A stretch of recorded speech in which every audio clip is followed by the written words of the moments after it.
Leonid Ilyich Brezhnev was born in December 1906 and died in November 1982, aged 75.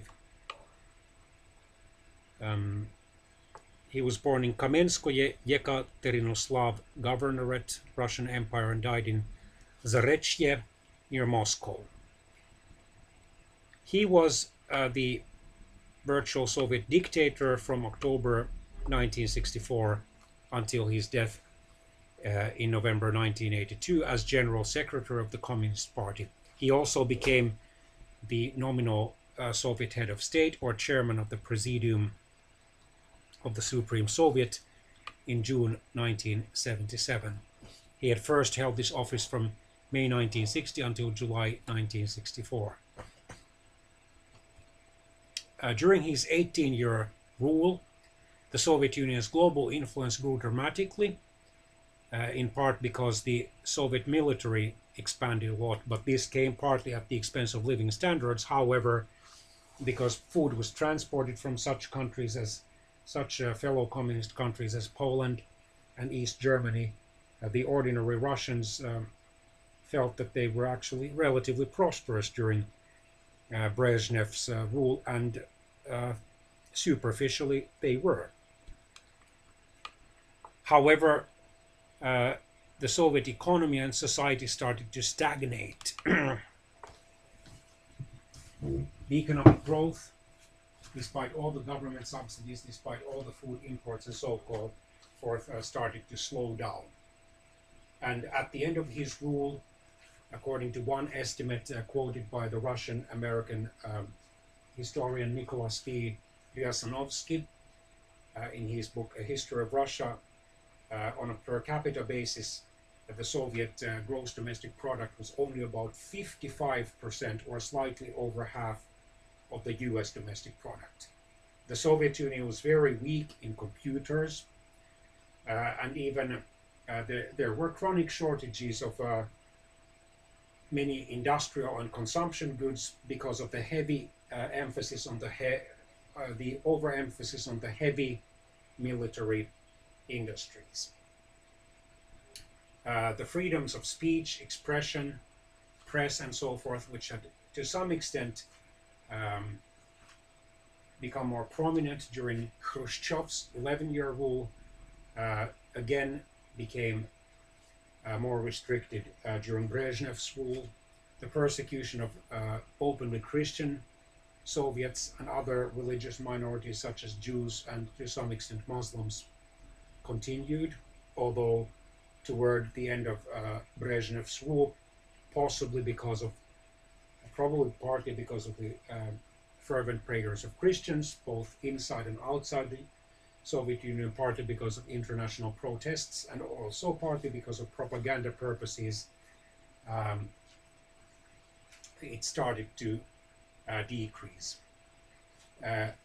Brezhnev was to a large extent responsible for his health's decline. Already since his youth, he had smoked heavily. As he aged, he also started to drink more heavily.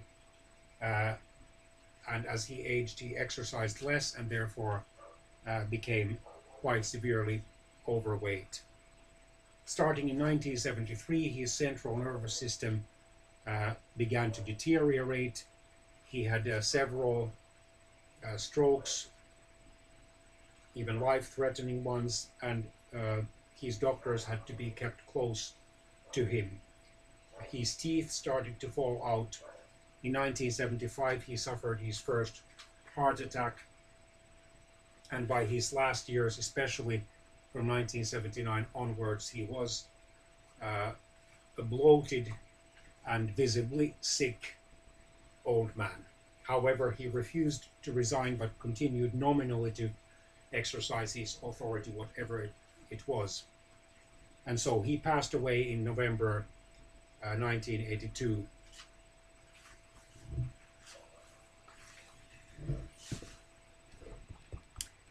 By his original education, he was a metallurgical engineer in the iron and steel industry.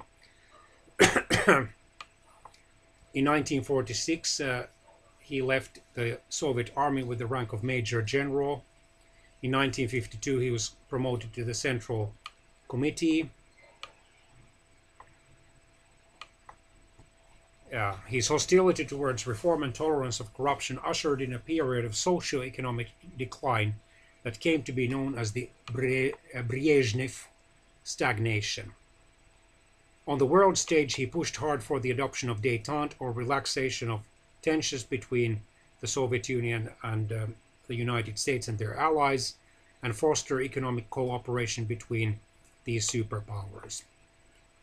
However, despite such diplomatic gestures, his regime presided over widespread military interventionism and a massive arms buildup that ultimately grew to comprise 12.5%, or 1/8 of the nation's gross domestic product. No wonder that there were those shortages of ordinary consumer goods.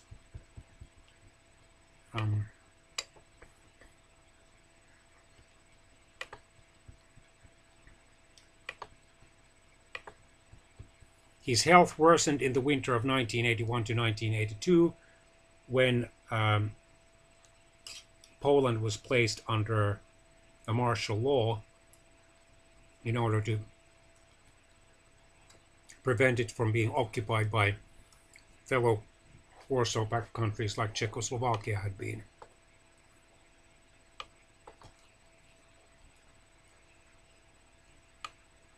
He rarely appeared in public during 1982, the year when he died. Even after suffering a severe stroke in May 1982, he refused to resign. He suffered a heart attack on November 1982 and died of it. Just 3 days earlier, he was present standing on Lenin's mausoleum during the annual military parade and demonstration of workers commemorating the anniversary of the October Revolution.